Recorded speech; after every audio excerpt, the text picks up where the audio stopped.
Breaking news today. President Trump welcomes President Zelenskyy to the White House, marking a significant shift from prolonged foreign entanglements to direct, robust diplomacy. Could this be the moment America prioritizes its own interests and champions genuine peace? Stay tuned. Hello, and welcome to That News Show, where we discuss the latest facts, fakes, and hypocrisy as reported by the legacy media. Let's roll the tape. Fox News reports breaking news. Zelenskyy will meet Trump at the White House for peace talks. This moment marks a stark contrast to previous approaches in American diplomacy. Direct and unapologetically focused on achieving peace rather than perpetuating endless wars. Under President Trump's leadership, we are witnessing what many in Washington thought impossible, a genuine effort to resolve the Russia-Ukraine conflict. This isn't just another photo op or a temporary ceasefire, but a push for a lasting resolution. The previous administration seemed more interested in entangling the U.S. in foreign conflicts and pleasing global elites rather than prioritizing American interests. Recall the billions sent overseas, the endless lectures from career politicians, and the hollow promises of democracy that often led to more warfare and less domestic accountability. That era has ended. Now President Trump is bringing Zelenskyy to the negotiating table, not to cater to NATO bureaucrats or multinational corporations, but to prioritize American security and stability. This bold move challenges the mainstream narrative and highlights the failures of past globalist interventions. The critical question remains, will Washington finally prioritize America, or will the entrenched interests drag us back into the quagmire of endless conflicts? Stay tuned. Let's see what unfolds. President describing the high-stakes meeting with Putin as a 10, and then posting to Truth Social this morning saying, quote, "It was determined by all that the best way to end the horrific war between Russia and Ukraine is to go directly to a peace agreement and not a mere ceasefire agreement, which oftentimes do not hold up." Joining us with the latest on the summit is Rebecca Castor. Direct negotiations aimed at a true peace agreement, rather than another temporary ceasefire, represent a leadership that has been notably absent on the world stage for too long. This approach, focusing on ending the horrific war through a complete settlement rather than a mere pause in fighting, demonstrates a commitment to American interests and global stability. For years, Americans have watched as endless billions were spent overseas, fueling never-ending conflicts with little to show, but increased instability and higher domestic costs. The previous administration expanded military aid recklessly and deepened global entanglements, exacerbating the crisis and empowering adversaries. Now, under a Republican administration, there's a shift toward prioritizing direct diplomacy, tangible results, and disengaging from perpetual foreign interventions. The Alaska summit between President Trump and President Putin was historic not only symbolically but also substantively. It sent a clear message. America is open to tough, direct negotiations, but will not yield to the pressures of European elites or multinational organizations that overlook the interests of everyday Americans. The extended duration of the meeting and the leader's description of the talks as productive, rating them a perfect 10, underscore the significant progress made. While no final deal was reached, the responsibility now lies with Ukraine's leadership. President Zelenskyy has the opportunity to secure a lasting peace for his people. The expectation is clear. European nations must contribute more, but the United States will not be drawn into another endless war or fund the ambitions of global bureaucrats. This strategy starkly contrasts with past approaches where ceasefires failed and American taxpayers bore the cost of endless conflicts. The current administration's commitment to transparency, open discussions about negotiations, and refusal to settle for anything less than a real enforceable peace agreement is commendable. Americans deserve a government that prioritizes their interests, refuses to act as the world's policeman, and demands accountability from both allies and adversaries. The current administration's direct America-first diplomacy marks a significant change and reaffirms that strong principled leadership can still influence global affairs. I was very happy to hear him say if I was president, that war would have never happened. I see everyone saying worst since World War II by far. There's nothing even close. But we had a very good meeting today, and I think a lot of points were negotiated. The reality is that Americans have witnessed the consequences of a foreign policy driven by indecision and globalist agendas rather than clear national interests. The previous administration under Joe Biden and Kamala Harris compromised our global standing by projecting weakness, fueling instability, and indiscriminately funding foreign governance without demanding accountability. This approach led to less secure borders, a weakened economy, and empowered adversaries who oppose our values. Now we are experiencing a vital course correction. The current administration is prioritizing America, demonstrating strength at the negotiating table instead of engaging in costly military conflicts or unchecked financial aid. The recent summit in Alaska was more than symbolic. It marks significant progress on key issues, showcasing a commitment to tough, direct negotiations over bureaucratic or multinational discussions. This leadership style emphasizes results over rhetoric. The dividing Congress underscores this shift. Republicans are uniting behind a strategy that promotes genuine peace and requires more from our European allies, while Democrats persist with a dated interventionist approach, equating strategic disengagement with appeasement. Their policy of escalating military aid and international commitments, regardless of the domestic cost or risk of escalation, is unsustainable and out of touch with voter preferences as elections approach. The stakes are incredibly high. Continuing to act as the world's policeman will only deplete our resources and divert attention from domestic challenges.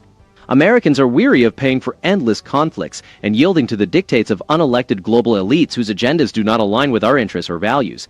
The move towards direct diplomacy, transparency, and accountability from both allies and adversaries is a welcome change. This moment is crucial, not just for current leaders, but for the future direction of American foreign policy. There's an expectation for Ukraine's leadership to capitalize on this opportunity and for Europe to assume greater responsibility. The message is unequivocal. The era of endless American intervention has ended, and the focus has rightfully shifted to securing peace through strength, defending American sovereignty, and prioritizing the needs of our citizens. Even though a Ukraine peace deal hasn't been reached yet, some lawmakers are already advocating for Trump to receive the Nobel Peace Prize. Congressman Andy Ogle's writing, "Today, President Trump did what no leader could, brought Russia and the U.S. back to the table. From the Abraham Accords to North Korea, his record is peace through strength. I'm drafting his Nobel Peace Prize nomination now. Stay tuned." And we'll stay tuned to see if Trump can get this to the finish line. Back to you guys. Calls for a Nobel Peace Prize nomination underscore the significant diplomatic efforts underway and reflect Americans' desire for a foreign policy that yields tangible results rather than mere rhetoric. Over the years, Americans have observed the previous administration miss opportunities, deepen global conflicts, and fail to prevent war in Ukraine. The current administration's approach is starkly different, focusing on negotiation, prioritizing American interests, and demanding accountability from our allies. Fox News has provided exceptional coverage of these developments, offering transparency and access not commonly seen in mainstream media. Their coverage of the Alaska summit through exclusive interviews gave viewers first-hand insights into the negotiation process, a stark contrast to the speculative and filtered commentary of the past. The network's commitment to factual reporting and visual storytelling, from analyzing military displays to the intricacies of diplomatic protocols, has significantly engaged viewers. While Fox News effectively highlights Republican successes and Democratic failures, its coverage could benefit from more balanced perspectives. Including diverse expert opinions and enhancing fact-checking would bolster the network's credibility. Sometimes an overemphasis on symbolic elements like military flyovers or the size of the red carpet can detract from deeper policy analysis. A more rigorous examination of all claims would ensure that optimism is based on facts rather than wishful thinking. Jeffrey, Fox News has critiqued the interventionist policies of the previous Democratic administration, arguing that they weakened America. In contrast, the current policy of direct negotiation and strategic disengagement is portrayed as strengthening American sovereignty and credibility. Fox News could enhance its coverage by scrutinizing the details of potential peace deals to ensure they serve American interests and do not burden taxpayers with the costs of European security or Ukrainian reconstruction. Even critics like former Secretary of State Hillary Clinton have acknowledged that a fair and effective peace in Ukraine, which neither rewards aggression nor concedes territory, would justify a Nobel Peace Prize nomination. This reluctant admission highlights the significant stakes of the current foreign policy approach, which emphasizes strength, realism, and resistance to globalist pressures. As negotiations progress, it is crucial to maintain vigilance. Americans deserve transparency, a media that holds all leaders accountable, and a foreign policy that prioritizes our security, prosperity, and independence.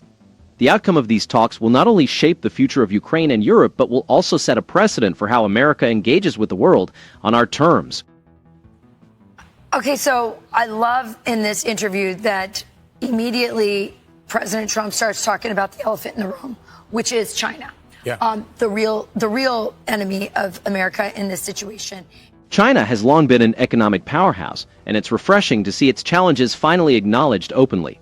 For decades, U.S. policy, particularly under the last Democratic administration, allowed China to manipulate global trade, weaken American manufacturing, and appropriate our intellectual property. Experts claim this was the cost of globalization. Thankfully, that era has ended. The new trade deal has reduced tariffs on American exports and compelled China to withdraw its retaliatory measures, marking a significant shift from previous U.S. policies that merely accepted Beijing's terms. The benefits are evident. American manufacturers and farmers are experiencing relief as tariffs decrease, opening up new markets and bringing back jobs that were lost overseas.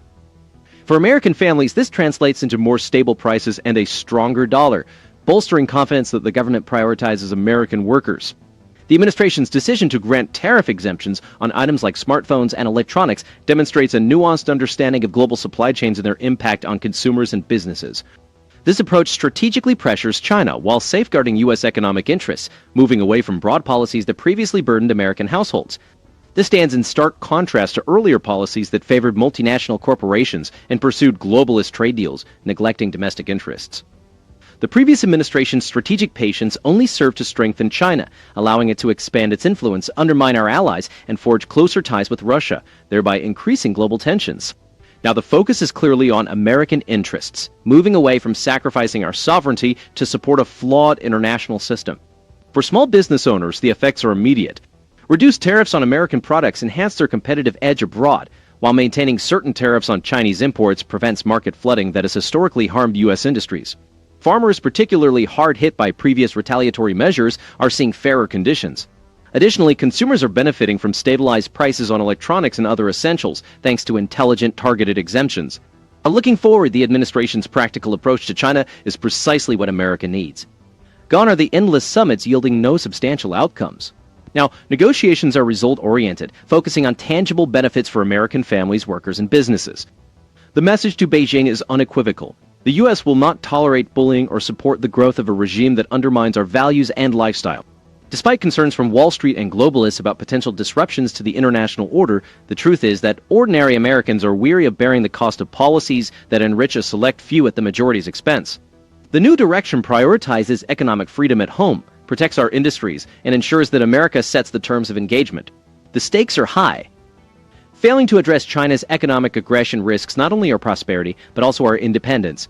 This administration's bold stance and subsequent actions are the necessary course corrections our country needs. As these policies take effect, Americans can expect more jobs, stronger communities, and a renewed sense of national purpose, outcomes far more telling than any official statement or diplomatic gesture. This leaves us with so many things to consider. There's a truth that many in Washington won't acknowledge. Peace talks aren't a sign of weakness, but a demonstration of strength. True leadership involves prioritizing America's interests, not perpetuating endless wars to satisfy global elites. President Trump recognized this, unlike the previous administration, which allocated billions to foreign endeavors while neglecting our own deteriorating cities and struggling families. Americans are weary of bearing the cost for ceaseless foreign conflicts that offer us no benefit. Consider who truly profits from perpetual warfare. It certainly isn't the average citizen. It's time to demand a government that prioritizes its people over global affairs. If we don't assert this now, we might lose the opportunity forever. Leave your comments below and don't forget to like and subscribe. Let's keep holding them accountable.